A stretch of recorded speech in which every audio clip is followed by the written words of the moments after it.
Eso va a hacer que tu hijo sea más seguro de sí mismo, que pueda elegir en qué ambiente estar, el darse cuenta de que no hay nada malo en él, que sencillamente es diferente y que él es libre de escoger con quién puede compartir y con quién no. Y que van a haber también escenarios donde no va a poder escoger, por ejemplo, el aula de clase, pero que ahí también va a aprender a adaptarse.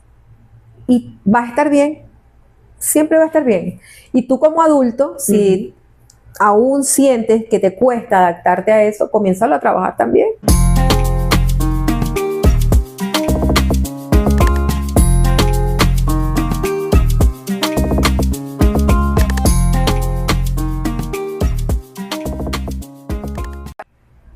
Bienvenidos a tu canal Spa Terapéutico. Como siempre, agradeciéndoles por suscribirse a nuestro canal. Si no lo has hecho, recuerda hacerlo. Comparte para que otros nos sigan ayudando a aumentar nuestra comunidad y llegar a muchos más. Recuerden darle me gusta, comentar, hacer cualquiera de las preguntas que ustedes consideren pertinentes. Hoy vamos a hablar sobre la neurodiversidad. Un tema súper interesante por la gran controversia que eso representa. Y es que estamos en un esquema social donde hay una tendencia gigantesca a etiquetar. Por eso tenemos tanto bullying. Las etiquetas sobre qué es lo normal o no normal, qué es típico o atípico. Y normalmente lo que sale de ese estándar considerado socialmente aceptable es juzgado, es atacado, es limitado. Y eso es de gran preocupación. ¿Cómo ves tú el tema de la neurodiversidad, Arelis? Así, tal cual. Siempre, bueno, yo soy psicopedagoga, ¿sabes? Y siempre cuando evaluábamos, generalmente las docentes, mira, este niño tiene un problema, no se adapta, es como extraño. Bueno, habían bastantes, como dices tú, etiquetas acerca de eso. Y a veces en las evaluaciones, junto con el psicólogo, el neurólogo y, bueno, el equipo interdisciplinario, lográbamos llegar a un buen diagnóstico. Pero generalmente las personas hacen algo que no deberían hacer. O sea, ya ven a un niño, a una persona y dicen, esa persona tiene, por ejemplo, Asperger, tiene a veces hasta un retardo mental, o sea, hacen unos comentarios horribles. Y yo pienso que lidiar con esto a estos niños y a estos jóvenes y también adultos que nunca lo trabajaron es bastante difícil. Por eso es bueno hablar de este tema y que sigamos siempre comentando acerca de este tema, porque está ocurriendo que muchas personas no se están aceptando y sobre todo en esa etapa vulnerable de la niñez y de la adolescencia. Cuando te etiquetan, cuando te excluyen del colegio, de cualquier lugar donde el niño o el adolescente hace un trabajo social.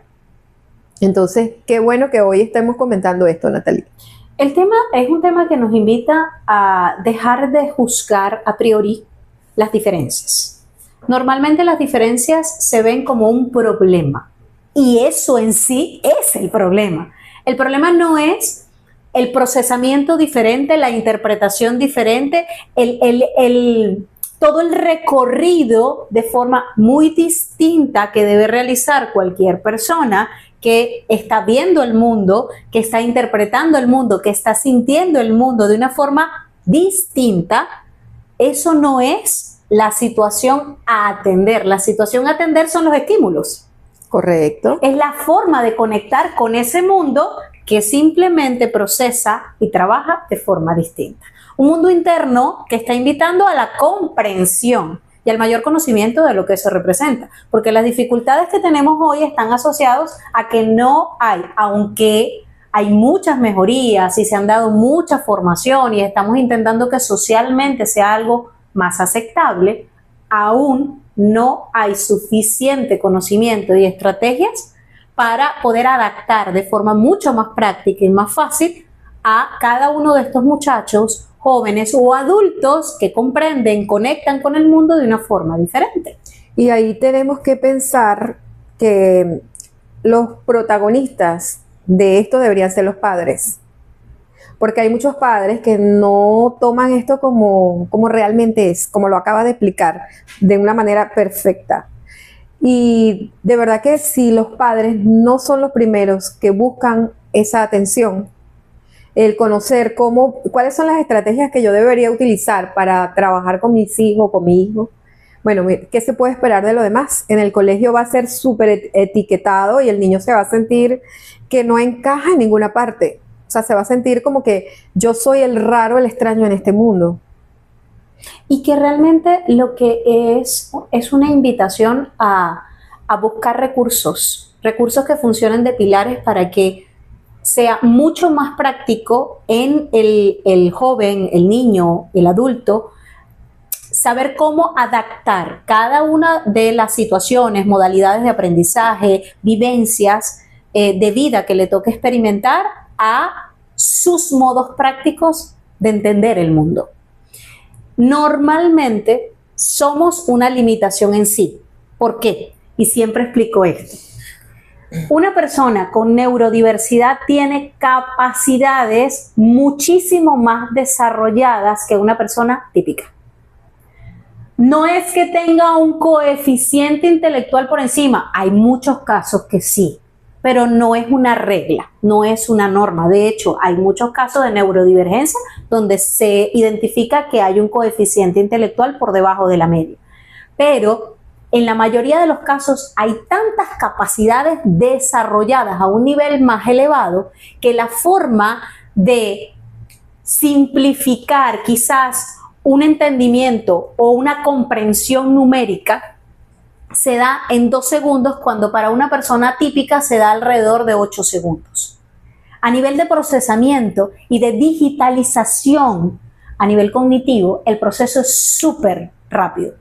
En tu caso, Arelis, cuando hacías las prácticas con los muchachos y te tocaba hacer la evaluación, había, me imagino, un sesgo muy marcado de parte de los docentes respecto a la interpretación de la dificultad que eso representaba en el aula, porque era de muchísima más exigencia. Claro, ¿correcto? porque como psicopedagogos dábamos orientación de que hay que aplicar unas estrategias diferentes para que el niño pueda absorber ese conocimiento, que él no lo va a absorber como el común. Y eso no es porque sea menos inteligente, como acabas de decir. Sencillamente tiene otros canales para llegar a esa información.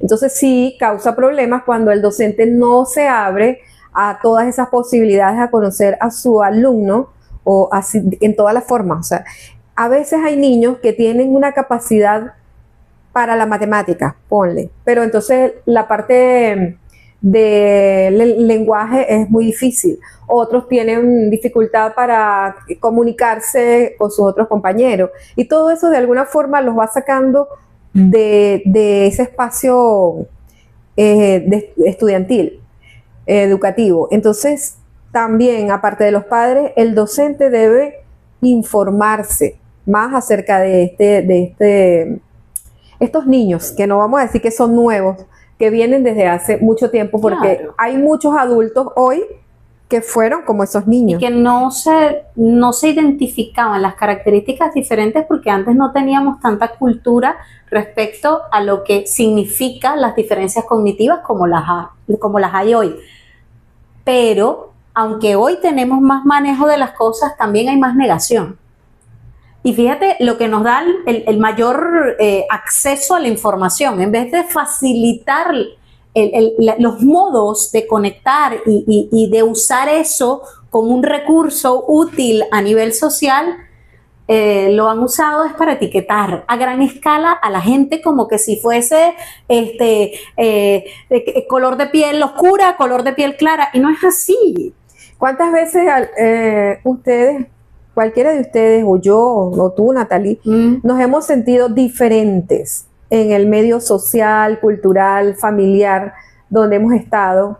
A veces del sentirnos incomprendidos, porque, por ejemplo, en mi época era que tenías que aprender a leer, a escribir en una edad cronológica, supuestamente 6, 7 años, a veces 5 años, cuando otros niños aprenden a los 9 años, y eso no dice por eso que tengan un retardo mental ni nada por el estilo. Entonces ya te empezaban, incluso los mismos docentes, recuerdo que ponían a esos niños en los puestos de atrás, para que los de adelante, los que supuestamente captaban todo, no tuvieran esa interferencia. Eso lo llegué a ver muchas veces. Ahora, bueno, yo voy a hablar de mí, porque a mí siempre me gusta hablar de mí. Sí no fui esa niña retraída, al contrario, era muy hiperactiva, pero sí notaba que mi manera de aprender, de captar la información era diferente, que me distraía muchísimo, pero que cuando me gustaba un tema, solamente cuando me gustaba un tema, era una grabadora, todo se me grababa, pero bueno, increíble, y eso llegué a ser de adulto también. Entonces, empecé a preguntarme por qué yo soy así, soy diferente, o porque a veces estoy hablando y me quedo así como guindada, ¿no? O sea, yo decía, esto no es normal. Y bueno, imagínate, estudié en una carrera que me hizo ver y conocerme muchísimo más y tener más empatía hacia esos niños también. Entonces, si todos comenzamos a investigar un poco más acerca de estos niños, los vamos a poder incluir de una manera bien bonita, donde ellos se sientan que forman parte de todo este mundo. Porque si nosotros comenzamos a ver la vida así, vamos a poner un ejemplo. Una selva. En una selva todos los animales son iguales. Para nada. Para nada, ¿verdad? En lo absoluto. Igualmente somos nosotros, somos de diferente piel, tamaño, estatura, qué sé yo. E igualmente tenemos diferentes maneras de pensar. Pero cuando todos comenzamos a conectar desde la empatía, desde el amor, entendemos que esa persona que de repente es muy retraída o que no absorbe la información igual que todos, tiene otras cosas que nosotros no tenemos. Y quizás sus modos de atender son en escalas muy reducidas de tiempo. Exacto. Y que todos formamos una orquesta. Claro. Todos formamos una orquesta de las diferentes maneras de hablar, de decir, de crear en este mundo para todos. Entonces, qué importante. ¿Tú te sentiste alguna vez así, Natalie? Uf, muchas veces. De hecho, yo tengo TDA, que es déficit de atención. ¿Qué implica el déficit de atención? Que es algo con lo que mucha gente etiqueta y limita su vida sin darse cuenta que son etiquetas. Eso no implica que tú estás condicionado como una limitación A. Todo lo contrario. Es un punto importante de identificación que te ayuda a saber qué tienes que desarrollar, qué recursos tienes que aprender a utilizar, qué formas efectivas a través de cómo conectas con tu realidad, con tus rutinas, con tu planificación de vida, te va a ayudar a que tu memoria pueda darte apertura cada vez que tú lo requieras de forma fácil y práctica a lo que sea que necesites. Hay un elemento claro y es que hay varios factores de atención que debemos considerar para llevar a un joven, a un niño, a un adulto a evaluación. A evaluación, repito, no para verlo como un limitante, sino para comprender de qué formas podemos facilitar lo que estamos identificando o lo que pudiese ser de atención. Elementos como hipersensibilidad sensorial. Todo lo que se siente, sea en el cuerpo, sea a través de sonidos, sea en conexión con lo que se come o se palpa con la boca, sea a través de lo que entra a nivel visual, se percibe con mayor intensidad. Cuando todo lo sensorial tiene un nivel de mayor intensidad a lo regular, ese es un factor de atención importante a revisar. Otro elemento claro es la dispersión. El factor de atención es tan reducido en tiempo que necesita grandes estímulos o estímulos muy precisos para poder captar la atención, tomando en cuenta que esa atención va a estar por un lapso de tiempo y se va a perder nuevamente. Entonces, hay que secuenciar los momentos o las experiencias para que haya muchísima más eficiencia en los resultados a obtener. Oye, y esas personas, esos niños, adolescentes, vamos a empezar desde allí. Yo estaba ahí y por eso lo digo. Siempre me preguntaba cuando no me gustaba una materia. A mí no me gustaba la matemática, por ejemplo. Y yo decía, ¿por qué tengo que estar viendo tanta matemática si yo voy a ser psicólogo? O voy a ser psicopedagogo. Yo eran mis dos carreras que yo decía que iba a hacer desde niña. Entonces, te metían o sea, nos metían a todos en el mismo saco, como dicen. Si no aprendes por este canal, entonces ya tú no eres inteligente. Y de ahí comenzó también a surgir con los estudios las inteligencias múltiples. Total. Ajá, yo no soy de repente inteligente académicamente, porque no aprendo de la manera tradicional, pero de repente puedo ser una gran artista plástico, una gran artista, una cantante o una gran actriz, o bueno, ahí es donde está esa exploración de qué es lo que ese niño, qué es lo que se le facilita más. Ahí, por ahí tenemos que empezar, o sea, dejar el uniforme. Y aparte de que yo pienso que esos niños son tan especiales, tienen, para mí, esas personas tienen algo importantísimo siempre que dar a la sociedad para los cambios, porque son los rebeldes. Y no solo los rebeldes. Yo creo que su forma creativa de conectar con el mundo, su forma tan particular de conectar con lo que les interesa, con las potencialidades que tienen, siempre los lleva de muchas maneras a ser grandes líderes. Y Sí. ese es el potencial que no sabemos aprovechar. Porque, repito, no solo son las grandes capacidades cognitivas que tienen, sino las formas diferentes de crear una realidad. Sí, pero acuérdate que cuando hablo de rebeldía es porque la rebeldía es la que te despierta a veces, y no hablo de la rebeldía excesiva de voy a Ajá. cambiar el mundo o voy a ir en contra de mis padres, no. Es si tú me estás planteando algo que no encaja en mi mente, que no lo puedo procesar, no, esto tiene que darse de otra forma. Por eso normalmente se hace evidente, y es otro elemento de atención significativo a considerar, los problemas para socializar.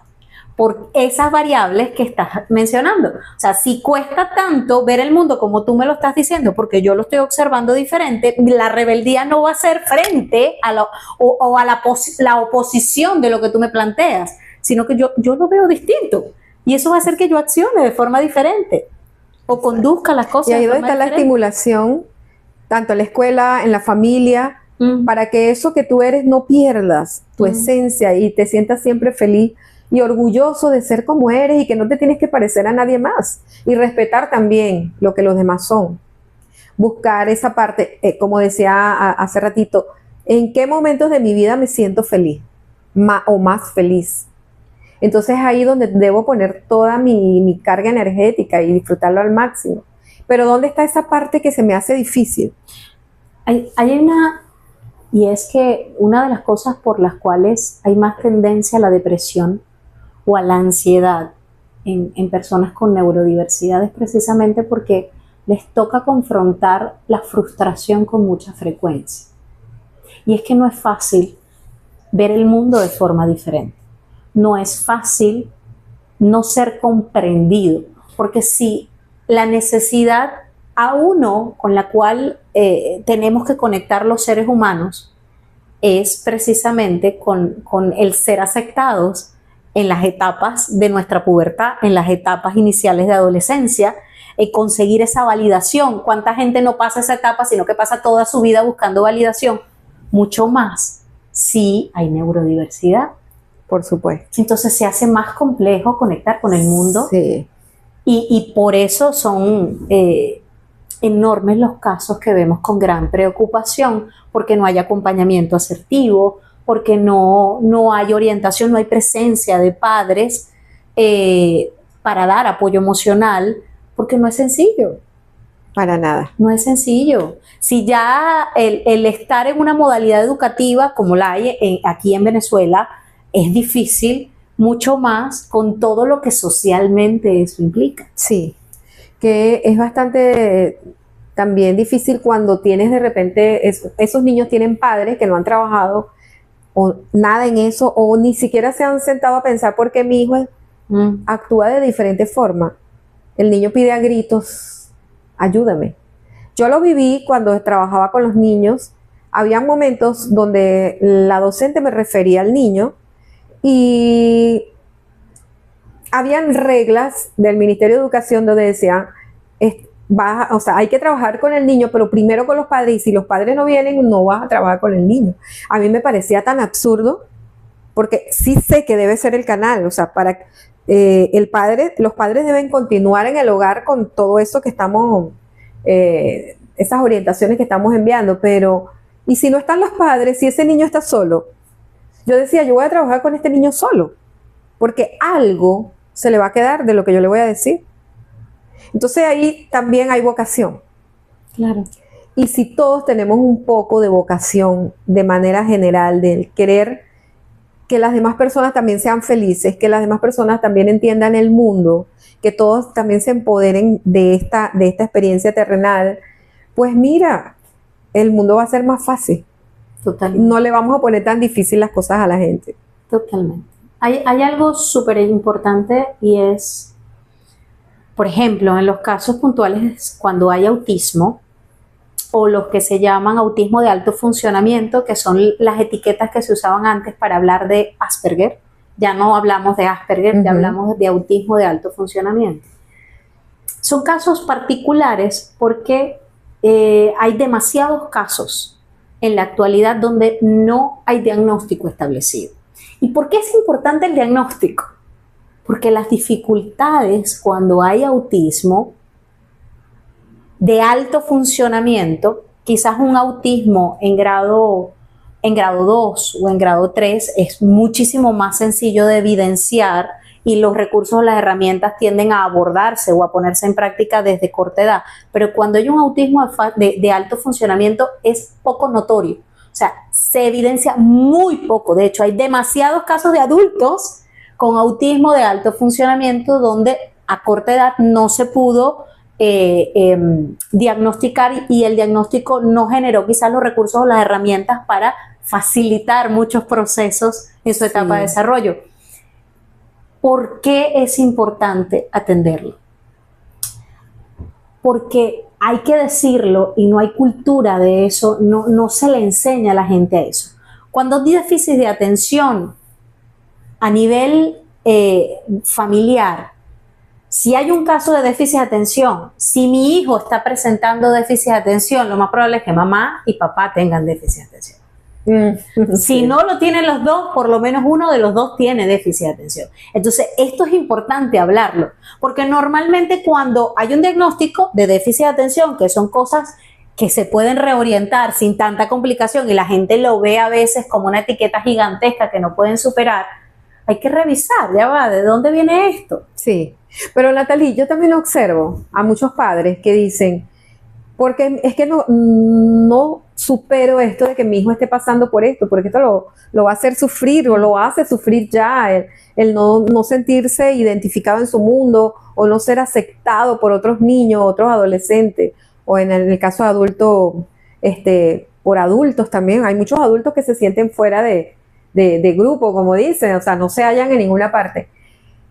Si dejamos ese miedo y lo enfrentamos y decimos, sí, mi hijo requiere de esta atención, y lo comenzamos a ver no como una enfermedad, porque realmente esto no es una enfermedad, las cosas van a cambiar, van a ser mejor, muchísimo mejor. Eso que tú dices es súper clave e importante. Aprendan a normalizar, pero no para evadir lo que eso representa, sino para trabajar, accionar, crear un núcleo, un escenario de vida para tus hijos que sea mucho más funcional. Claro. Independiente, sin que se sientan el peso, la carga de lo que representa, claro, pero es su procesamiento diferente. Natalie, pero es que en la medida que conoces a tus hijos y que estás claro y que has leído y que tienes a esos profesionales apoyándote, orientándote, cada reacción de tu hijo la vas a entender. Totalmente. Ya no vas a estar a la defensiva o en el miedo, ya estás enfrentando y estás buscando las estrategias para que tu hijo se incorpore a la sociedad de una manera bien fluida, bien bonita, que le tenga amor a la vida, porque te puedes imaginar que ese niño crezca, se convierta en adolescente, luego en adulto se case, sea un profesional, va a tener muchas dificultades en todas partes.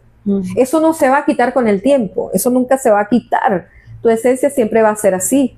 La diferencia es que cuando ya estás documentado y ya tienes estrategias, vas a poder vivir una vida más equilibrada en todos los ambientes.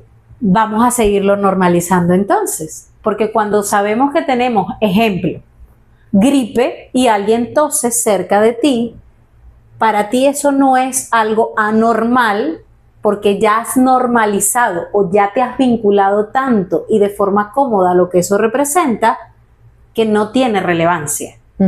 Es algo típico. Cuando yo en mi mente he visto o he etiquetado como algo malo, como algo disfuncional, como algo grave, como algo conflictivo, conectar, comunicarme, relacionarme con personas diferentes, con necesidades diferentes, con perspectivas diferentes, va a ser un enorme conflicto vincularme a este tipo de escenarios. Entonces empecemos por normalizar lo que eso representa. Tu perspectiva de las cosas va a facilitar que haya una fluidez en la conexión, en el proceso de aprendizaje. Si eres papá, si estás en proceso de acompañar lo que esto representa, si eres un profesional que estás acompañando este proceso, normalízalo tú primero en tu mente. Porque las etiquetas empiezan primero acá, enlazado a tus propios miedos. Y eso es lo que entorpece el trabajo, eso es lo que entorpece el acompañamiento. Y somos siempre espejo. La primera aceptación viene de lo que nos acompaña y del núcleo de seguridad que hemos constituido. Eso va a hacer que tu hijo sea más seguro de sí mismo, que pueda elegir en qué ambiente estar, el darse cuenta de que no hay nada malo en él, que sencillamente es diferente y que él es libre de escoger con quién puede compartir y con quién no. Y que van a haber también escenarios donde no va a poder escoger, por ejemplo, el aula de clase, pero que ahí también va a aprender a adaptarse. Y va a estar bien, siempre va a estar bien. Y tú como adulto, si aún sientes que te cuesta adaptarte a eso, comiénzalo a trabajar también. Y que normalmente nada pasa por casualidad. O sea, si estamos en un proceso y lo venimos hablando, si hay cosas que atender que son muy distintas a lo que esperamos, no lo veas como una traba, como un problema gigantesco que te invita a luchar, ¿no? Velo como un reto que está ahí para hacerte evolucionar mucho más. Y eso que está ahí porque tienes la capacidad de enfrentarlo, mucho más para guiar y acompañar de manera asertiva. Cree en eso. Desde el amor, acompaña lo que eso representa. Porque desde el amor vas a invitar a que ese hijo, a ese adolescente aprenda a amar lo que es, sin juzgarse, aceptando todas sus partes. Y también siempre pienso que esos seres son tan espirituales y que vinieron a aportarnos mucho y que el hecho de ser diferentes es lo que ha hecho que a través del tiempo vayamos cambiando. Sí. Imagínate cómo hemos ido cambiando nuestra sociedad humana.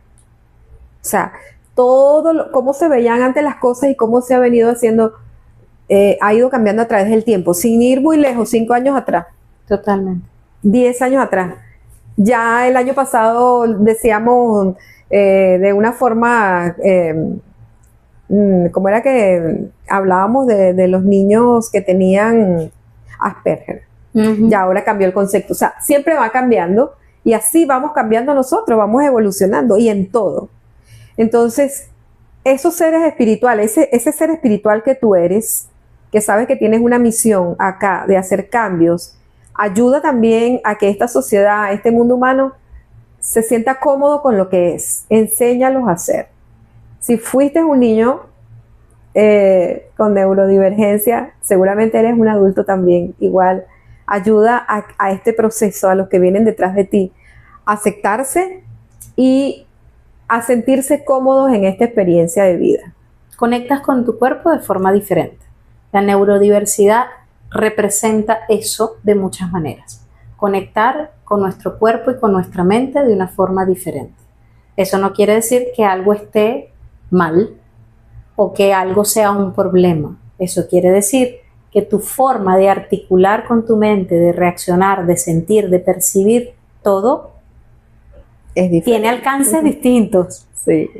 Se moviliza de una forma o mucho más intensa o mucho más a favor según las circunstancias que te toque conectar. Sí. Y de ahí viene mucho el precisar no solo las capacidades, sino también los dones que tenemos. Sí. Entonces, es un buen elemento para ayudarnos o invitarnos a precisar qué hay.